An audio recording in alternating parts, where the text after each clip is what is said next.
So I want to talk about athletes and I want to talk about staying with the same team and loyalty to your franchise because I think it was last week that we talked about. I can't even remember now because it's all flowing in and of itself, but we've talked about fans, we've talked about players asking for trades, player empowerment, things like that. And now we're at this time period where I think when you stay with the same team for a long time, it's not something that is seen as a good thing because it's just not, right? And I mean that in the sense of we, the fans, don't give the athletes the ability to stay with the same team and think it's cool anymore. I feel like Cal Ripken, Tony Gwynn, they got to do that for the most part, and they didn't win a whole lot, or at least not the way that a lot of other guys do. We thought it was cool, but they're part of a paradigm that is no longer. So Damian Lillard, who plays for the Portland Trailblazers, an NBA star, he has played for the Trailblazers his whole career, I believe, and they have not done a whole lot of winning. They've come close. They've had deep playoff runs, but they've never won the big one. And he kept staying, kept staying, kept staying. When other players wanted to leave their respective clubs and go find a championship. And on Flashing the Leather, John and I talked about Ohtani and Mike Trout, and I even said about Mike Trout that he maybe doesn't care about winning a World Series because he's willing to stay with this team that has underperformed, and he signed an extension with them. So Lillard finally, after years, said he wants to be traded because he's coming up to the tail end of his career.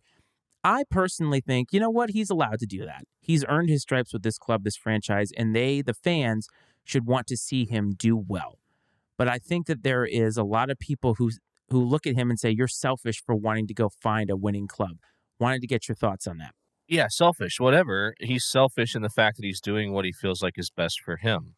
And just like these organizations are going to do what they feel is best for them. We just talked right last time about how Chris Paul was traded like 3 times in a week. You know what I mean? So, yeah, so the organizations can do this willy-nilly. It's not, but you know what I mean? Like, they have the freedom to make a move whenever they want. These players don't always have that power because they're locked into contracts. They can demand trades, I guess, and hold out and whatever else they want to. But unless they're a free agent, if the franchise wants to play hardball, they're stuck, right? So I don't have a problem with it at all. And I understand that fans are going to throw a fit because fan is short for fanatic, right? And there's not a lot of rational thinking that happens in that intense emotional fandom that exists out there. And I'm all here for it. I'm here for passionate fans, but passionate fans don't mean smart fans. And I think that each individual has the right to do what they feel like is best for them and their families, just like every business franchise has the right to do what's best for their business. I think we have to quit expecting loyalty. We all think that because we're not thinking about it like a business as fans. We think about it on an emotional level. It's like in my head growing up as a Cubs fan, I'd be like, oh, I would play for the Cubs for free forever. Like why would somebody want to leave or what? I mean, but just because you have that emotional connection and it's not your job, it's not business to you. And the reality is to these franchises and players, this is business. This is their job. This is their livelihood. They should be lucky that he stayed as long as he did and be thankful and grateful for it. And life goes on. But what's the level or how many years does it take? There has to be a line, right, for fans to think that you've done enough or you've earned the right to ask out. Like, what's the years these days that you think? Because he's been there for damn near a decade. So he's put in his time there. And I think that that's loyalty. He has spent his entire career there. So let him go and find the winning formula that he wants to. I mean, I don't know if you remember back in the day, there was a defenseman for the Boston Bruins named Ray Bourque, famous number 77. He was at the end of his career, and the Bruins did the right thing, and they traded him to the Colorado Avalanche so he could have a chance in the last year of his career, or the last 2 years, to win a Stanley Cup. Famously, finally won it in his last game, right, his last season. And the fans in Boston were ecstatic. But yet somehow in 20 years that has changed. And what's the line? How many seasons for you personally do you feel like is enough invested in this club that if we're not going to be able to give him the championship, that he can go find it somewhere else? I know this isn't the answer you're looking for, but I don't think that one exists. I don't think that I don't think there's some timeline on this. I think now, yeah, if this was a guy in the second year of his contract and he was demanding out because the team wasn't winning, would I look at this differently and be like, well, geez, you haven't, fulfill your contract, idiot. Like, honestly, I probably would be saying something like that.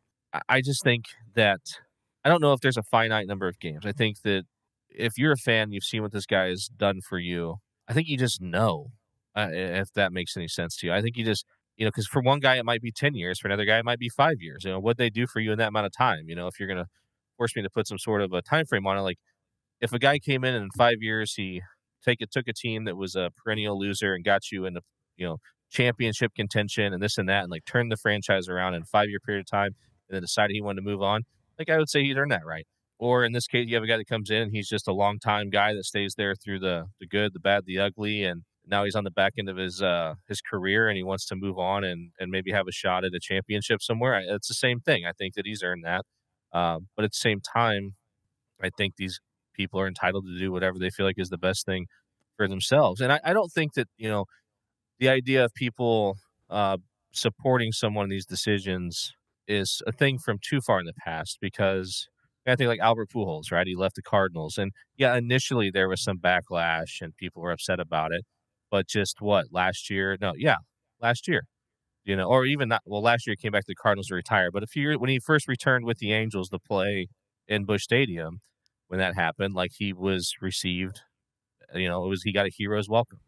And so I do think that still exists in certain places for certain people.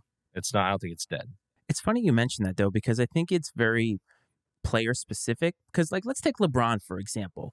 LeBron's done a lot of winning and he's played in different places. So he starts out in Cleveland, which is his home state, and he doesn't do a lot of winning there. Gets close to going to a final, does actually go to a final, never makes it. Famously, the decision goes down to Miami, takes his talents to South Beach. Cleveland hated him, even though he had put in however many years he put in, 7 years. He goes to Miami, wins 2 titles. After 4 years, he leaves to go back to Cleveland. And Cleveland then embraces him again, and Miami hates him again. He goes to Cleveland and wins that championship. That was the best thing that he could have ever done. And he left after what, I think 4 years, and now they hate him again. And I'm like, what did he have to do? I mean, he won and win a championship for that city and that state. That should be enough for you.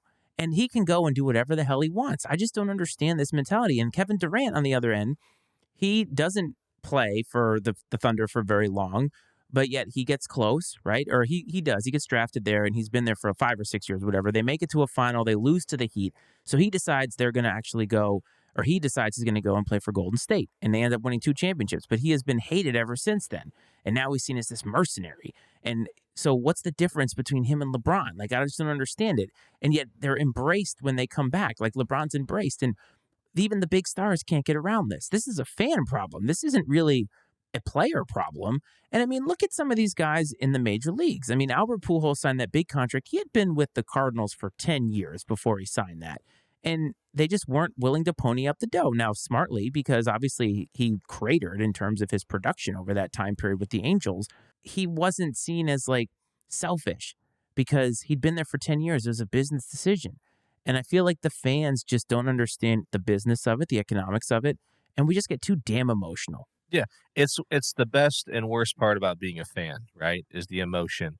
I think to some degree it's healthy. I've said that before. I think it's healthy to kind of invest in this thing that you have no control over and be along for the ride. On the other hand, in some cases, it encourages or presents some unhealthy behaviors or stances on things like this, right? Being mad at a player for making a business decision and kind of losing sight of it. I think as fans, we get romantic about the game, right? We get not just baseball. Everybody gets romantic about baseball, but just that we get romantic about the game, the team. We really believe in a lot of cases that these players are playing for that city, right? For that fan base. And to some degree they are. I'm not going to say that doesn't happen. And I know there's certain players that connect more to a fan base than others over time. Those people, I hate to tell you, they're showing up and punching the clock and going to work just like you and I do. Yes, do they love the game? But yes, they do. But they're also a long ways away from that little boy that fell in love with playing, on the sandlot somewhere. And this has become a job. And I know we all don't like to hear that, but I think that's the truth. Yeah, it is a job for them. They're getting paid to do this, and some of them just love it. But I think what you hit the nail on the head there for in making that point is the fact that I think it has a lot to do with the player and how we, the fans, receive them and how they go about their business. LeBron was hated by Cleveland because of the big hoopla around the decision, where he had this whole televised special to decide where he's going to go. And some other players just quietly leave. They never complain about the franchise. Damian Lillard has never said anything publicly about the Trailblazers. Mike Trout has never said anything publicly about the Angels. And yet, one of them wants to leave, the other one doesn't. And I think that that has a lot to do with it. I think we, the fans, even if we don't want to admit it, right? We like the flashy guys and gals out there on the court or the playing field or wherever. But I think we all internally love the people that, quote, do it the right way and don't complain and just play, go out there and do their job. We love that stuff. And we're not willing to admit it because the flashy players are the ones that they want the autographs for, they sell all the merch. But it's the guys that show up day in and day out and just do their job that I think the fans are endeared to. I think it has a lot to do with it. And maybe that's the key, is it's just humanity. We just don't like a certain guy or we don't like how they went about it. I mean, imagine if in your job somebody came in and quit and basically did in that movie, fuck you, fuck you, fuck you, fuck you. Like, you're not going to like that guy when they leave or that gal when they leave. But if they come in and say, it's just, I'm ready for a new opportunity, shake some hands, thank everybody, you're going to look at that person a lot better and give them a lot more grace. And maybe that's the key. Maybe it's the athletes themselves and the fans are just reacting on a human level the way they would anywhere. That's fair. I do think it has a lot to do with that, their personality, how they handle things. Uh, I've always been, I've always been a sucker for the character guys, right? The guys that you like, this exact people you're talking about that just do it the right way. They're not out there pounding their chest all the time. The whole "look at me" mindset. I've always been drawn to those types. As I've gotten older, though, I've realized the reality of sports, and not even just sports. I mean, it spills over into other businesses, but sports specifically, like I've understand the reality that, yeah, like you might like the guy that shows up every day and tries really hard and is a great dude. He's a great father. He's a great husband. He's a great teammate, but he bats 200, and sorry, but that doesn't get it done in the big leagues. That at the end of the day, talent wins. And that's where I talk about, sometimes I think we put these guys on the pedestal sometimes. We forget at the end of the day, like these franchises, for the most part, don't give a shit about these guys' personal lives. It's all about production. You'd be lying if you said that that's not the same in a lot of other businesses. I love that a bridge too far is the Mendoza line in baseball. Like that's the reference. And it goes back to last week where we talked about all those random sayings in baseball. The Mendoza line is definitely one of those.